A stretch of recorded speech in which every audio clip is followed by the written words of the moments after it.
BDR হত্যাকাণ্ড বাংলাদেশের ইতিহাসে এক গভীর কালো অধ্যায়। বাংলাদেশ সরকার কেন এই বিষয়ে কমিশন গঠন করবেন না? পুরো পর্বে এই বিষয়টি নিয়ে আলোচনা করব। আমি অ্যাডভোকেট মোহাম্মদ আলী হোসেন, বাংলাদেশের কুমিল্লা আদালতে কর্মরত আছি।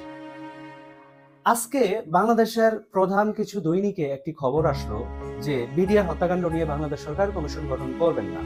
এই বিষয়ে বাংলাদেশের বিচারপতি ফারা মাহবুব এবং দেবাশিস রায় চৌধুরী এর বেঞ্চে ডেপুটি অ্যাটর্নি জেনারেল তানিম খান এই বিষয়টি জানিয়েছেন।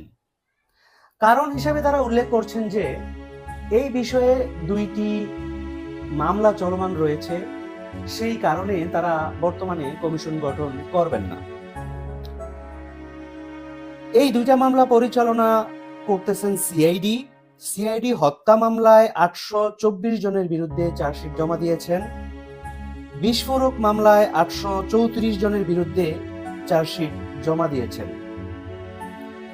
এই হত্যাকাণ্ডটি 2009 সালের 25 ও 26 ফেব্রুয়ারি সংঘটিত হয়।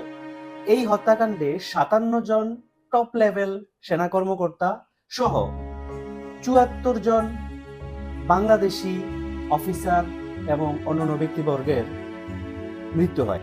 এই হত্যাকাণ্ডের মামলা চলাকালীন সময়ে বিএনপি নেতা পিন্টু এবং বিডিআর এর তৎকালীন ডিএডি রহিম মৃত্যুবরণ করেন। এই ছিল খবর। চলুন একটু আলোচনা করা যায়। কেন আমরা এই ঘটনাটিকে বাংলাদেশের জন্য একটা গভীর কালো অধ্যায় হিসেবে বিবেচনা করি? বাংলাদেশের ইতিহাসে এমনকি মুক্তিযুদ্ধকালীন সময়েও এতজন সেনা কর্মকর্তা হত্যাকাণ্ডের শিকার হন নাই। এত বড় মুক্তিযুদ্ধ 9 মাস ব্যাপী চলল, এই সময়েও এতজন সেনা কর্মকর্তার মৃত্যু হয়নি। এমনকি দ্বিতীয় বিশ্বযুদ্ধেও এত বড় সেনা কর্মকর্তার হত্যাকাণ্ড সংঘটিত হয় নাই।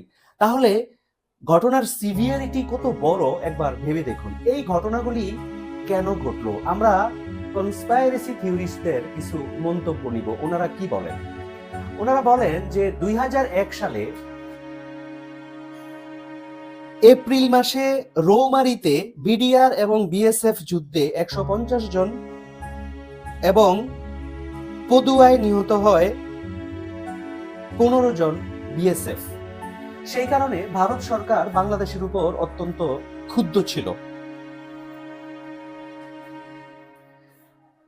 তাহলে আমরা বিদেশি একটা শক্তির বিষয়ে কিছু থিওরিস্টদের মতামত পেলাম। এছাড়া আরো মতামত আমরা পাচ্ছি যে বিডিআর হত্যাকাণ্ডের মধ্যে যে 57 জন সেনা কর্মকর্তার মৃত্যু হয়েছে, এদের কারো কারো বিষয়ে বাংলাদেশ আওয়ামী লীগের টপ লেভেল কিছু পলিটিশিয়ানসের কিছু ক্ষোভ ছিল। কারো কারো আত্মীয় স্বজন এই হত্যাকাণ্ডের জড়িত অফিসারদের দ্বারা অনেক সময় ক্ষতির শিকার হয়েছেন, কেউ কেউ অপরাধের সাথে শনাক্ত হয়েছেন।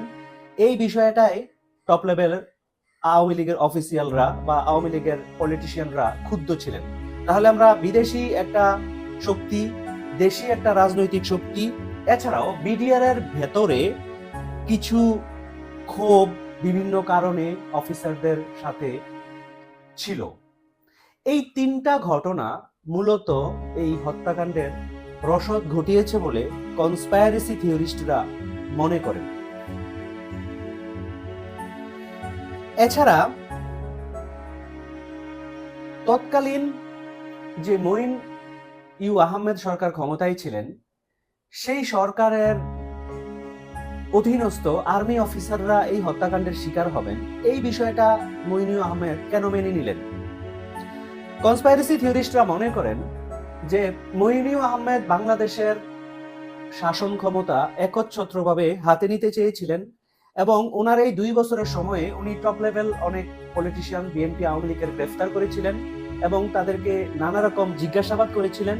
সেই জিজ্ঞাসাবাদে অনেক ধরনের অপকর্মের তথ্য বেরিয়ে আসে। এই কারণেও টপ লেভেল আওয়ামী অফিসিয়ালরা এই বিষয়ে ক্ষুব্ধ ছিলেন এবং মঈন ইউ আহমেদ ভারতে গিয়েছিলেন। ভারতে গিয়ে উনি যাতে ক্ষমতায় আসতে পারেন সেই ব্যবস্থা করতে চেয়েছিলেন। ভারত ওনার প্রস্তাবে রাজি হয় নাই। সেই কারণে ওনাকে সেফ একটা এক্সিট দেওয়ার জন্য উনি এই হত্যাকাণ্ডকে সমর্থন না করে পারছিলেন না। এছাড়া শেখ হাসিনার আর্মিদের প্রতি একটা ক্ষোভ ছিল, সেই কারণেও এই বিষয়ে বা ক্ষমতায় উনি মাত্র এসেছেন, ওনার ক্ষমতাকে শক্তপোক্ত রাখার জন্য বিভিন্ন কারণে এই হত্যাকাণ্ডতে ওনার সমর্থন দেওয়া প্রয়োজন ছিল। এগুলি কিন্তু সবই অভিযোগ, এগুলি কিন্তু কোনোটা আমি বলছি না যে কংক্রিট প্রুফ। অভিযোগ কনস্পাইরেসি থিওরিস্টদের, ওনারা যা মনে করেন। এখন এই যে গভীর কালো একটি অধ্যায়, এই অধ্যায়টির বিষয়ে বাংলাদেশের বা বিদেশের যত বাংলাদেশিরা আছেন বা বাংলাদেশের রাজনীতি নিয়ে যাদের আগ্রহ আছে, তারা প্রত্যেকেই চায় যে এই যে একটা আনসলভ মিস্ট্রি, এইটা সমাধান হোক। যেহেতু গত সরকারের আমলে এই হত্যাকাণ্ড সংগঠিত হয়েছে এবং স্বাধীনতার 15 বছরের মধ্যেও এইটার একটা মানে শেখ হাসিনার 15 বছরের মধ্যেও এইটার যে বিচার প্রক্রিয়া চলেছে, এই বিচার প্রক্রিয়া নিয়ে অনেকের সন্দেহ আছে যে শেখ হাসিনা সরকার যদি এটার সাথে ইনভলভ হয়ে থাকেন, তাহলে তো ওনারা সঠিক স্বচ্ছভাবে সেই বিচারটা করবেন না। তাহলে যদি একটা কমিশন গঠন করা হতো, তাহলে কিন্তু এইটার বিষয়ে যেই কালো অধ্যায়টা আছে সেটা হয়তো আলোর মুখ দেখত। বাংলাদেশের মানুষের এই বিষয়ে কৌতূহলটা নিবারণ হতো এবং যেই পরিবারগুলি ক্ষতিগ্রস্তের শিকার হয়েছিলেন বা যেই বিডিআররা মিথ্যা মামলায় জড়িত আছেন, প্রত্যেকেই হয়তো এই ঘটনা থেকে মুক্তি পেতেন। তো যদি এতই প্রয়োজনীয় ছিল, তাহলে বর্তমান সরকার এই বিষয়ে কমিশনটা কেন গঠন করলেন না? দুইটা কারণ হতে পারে বর্তমান সরকার এই বিষয়ে কেন কমিশন গঠন করলেন না। প্রথমত, তারা যেই কারণটা উল্লেখ করেছেন যে দুইটা মামলা চলতেছে, মামলা চলার কারণে তারা এটার বিষয়ে এখন কোনো কমিশন গঠন করতে চান না, এটাকে আমার ব্যক্তিগতভাবে খুব একটা যুক্তিযুক্ত মনে হয় নাই। কারণ ওনারা একটা কমিশন গঠন করতে পারতেন, যদিও ওনাদের সময় কম, তারপরেও ওনারা শুরু করে দিলে এটাতে যদি সময় বেশি লাগে তাহলে পরবর্তী সরকার এসেও এটা কন্টিনিউ করতে পারত। কিন্তু আমার ব্যক্তিগতভাবে মনে হয় ওনারা যেহেতু রাজনীতির বাইরের মানুষ, এমনিতেই ওনাদের হাতে অনেকগুলি কাজ রয়েছে। বিগত সরকারগুলির বহু বছরের বিশৃঙ্খলা, এই বিশৃঙ্খলার মধ্য দিয়ে তাদেরকে সংস্কার কার্য চালাইতে হইতেছে, ডেইলি রুটিন ওয়ার্ক করা লাগতেছে, বাংলাদেশের পরবর্তী নির্বাচনের জন্য প্রস্তুতি নেওয়া লাগতেছে। তাদের হাতে আসলে অনেক ধরনের কাজ, তাদেরকে ভোটার লিস্ট করা, তাদেরকে নির্বাচনের ব্যবস্থা করা, তাদেরকে সংস্কার করা, ডেইলি রুটিন ওয়ার্ক করা, এই অনেক কাজের মধ্য থেকে তারা এই কাজটিতে সময় দেওয়ার মতো বা প্রায়োরিটি দেওয়ার মতো তারা আসলে সুযোগ পাচ্ছেন না। এইটা একটা রিজন হতে পারে। দ্বিতীয় রিজন হইতে পারে এই মানুষগুলি তো রাজনীতির বাইরের মানুষ, রাজনীতির বাইরের মানুষ। এরা 2 বছর হোক 3 বছর পরে হোক, এরা কিন্তু ক্ষমতা থেকে চলে যাবে।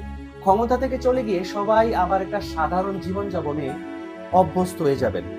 যখন ওনারা সাধারণ জীবনযাপনে অভ্যস্ত হয়ে যাবেন, তখন ওনারা এই কমিশন গঠন করার মাধ্যমে যেই বিচার প্রক্রিয়াটা চালাবেন, যেহেতু এই বিচার প্রক্রিয়াটা যাদের বিরুদ্ধে চলবে তারা রাজনৈতিকভাবে এবং অর্থনৈতিকভাবে অত্যন্ত শক্তিশালী, তাই তারা এই ঝুঁকি বা সাহসটা করে উঠতে পারতেছেন না, ঝুঁকি নিতে পারতেছেন না, সাহসটাও করে উঠতে পারতেছেন না।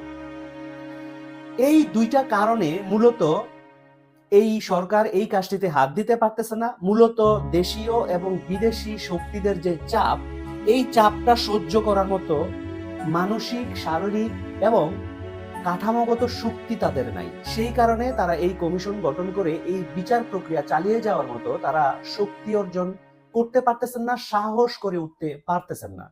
এই দুইটা কারণ,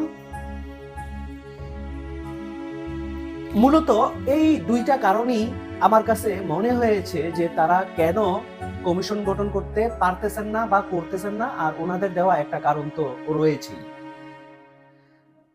এই বিষয়ে আমার সর্বশেষ কথা হচ্ছে, যদি এই সরকার এখন না হোক, পরবর্তীতে যদি সময় পায়, তারা যদি এই কাজটা শুরুও করে দিয়ে যেতে পারে, তাহলে পরবর্তী সরকার এসে এই কমিশনের মাধ্যমে দেওয়া রিপোর্টের মাধ্যমে তারা নতুন করে এই কালো অধ্যায়টি উন্মোচন করে বিচারের ব্যবস্থা করতে পারে। কারণ আগামীতে যে রাজনৈতিক দল সরকার গঠন করবে, যদি সবকিছু স্বাভাবিক থাকে, তাহলে বলা যায় যে আওয়ামী লীগ ক্ষমতায় আসবে না, অন্য কোনো একটা দল ক্ষমতায় আসবে। তাহলে আমরা যদি দেখতে পেতাম যে এই সরকার একটা কাজ শুরু করে দিয়েছে, পরবর্তী সরকার এটা শেষ করতে পারবে, তাহলে বাংলাদেশের মানুষ মনে হয় একটু স্বাচ্ছন্দ্যে থাকতে পারত। কিন্তু এরা যদি নাও করতে পারে এই কমিশন, পরবর্তী সরকার যিনি ক্ষমতায় আসবেন তার একটা নৈতিক দায়িত্ব থাকবে বাংলাদেশের এত বড় একটা ঘটনাকে আলোর সামনে নিয়ে আসা এবং এই বিষয়টির বিচার করা। বন্ধুরা, আমি সাধারণত যেই ধরনের বিশ্লেষণ করে থাকি, আজকের পর্বটা একটু অন্যরকম ছিল। প্রথমত, এই কমিশনটা গঠন করা হবে এই আশা আমার ছিল। যখন কমিশনটা গঠন করা হলো না এবং সরকারের যে বক্তব্যটা আমরা পেলাম, সেই বক্তব্য এবং কনস্পাইরেসি থিওরিস্টদের বক্তব্য, যা আমি আগেও বলেছি এটা প্রুভড না, আমি সাধারণত প্রুভড বিষয় নিয়ে আলোচনা করে থাকি, তবুও সকল বিষয়ে একটু আলোক আপনাদেরকে জানিয়ে আপনাদেরকে সচেতন করার মাধ্যমে এই অ্যানালাইসিসটুকু আমি করেছি। আমি শুধু অভিযোগের কথা বলেছি, আমি কিন্তু কাউকে দায়ী করিনি, দোষী করিনি। শুধুমাত্র একটা স্বাধীন এবং স্বচ্ছ কমিশনই বের করতে পারে আসলেই সেই সময় কি ঘটেছিল এবং তাদেরকে যারা অপরাধী তাদেরকে যাতে বিচারের আওতায় আনা যায়, সেই বিষয়ে আমার মূলত আলোকপাত। এছাড়াও যেই সরকারের আমলে এত বড় একটা ঘটনা ঘটেছে, তারা যেই মামলা দিয়েছে এবং যেই তদন্ত কার্য চলেছে সিআইডির দীর্ঘদিনের, সেই তদন্তেও আমার খুব বেশি আস্থা নাই বলেই আমি একটা কমিশন গঠন করার পক্ষে মত দিলাম।